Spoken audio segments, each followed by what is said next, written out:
Welcome to HardReset.Info. Now I'm going to show you how to take macro photos on Google Pixel 9.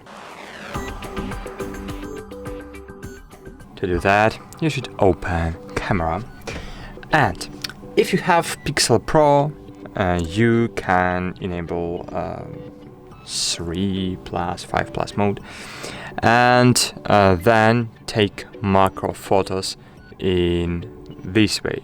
So when your device is far away from the object you want to take a shot.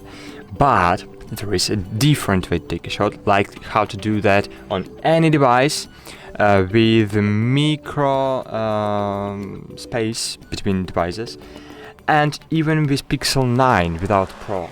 So just use your ultra-wide camera. And now, just using your ultra-wide camera, you can take a macro shot from extra small distance.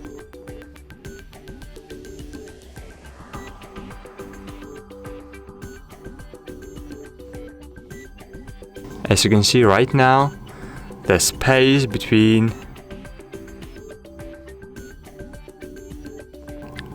this logo and my camera was slightly about several millimeters, and as you can see, this was a normal macro shot. That's it.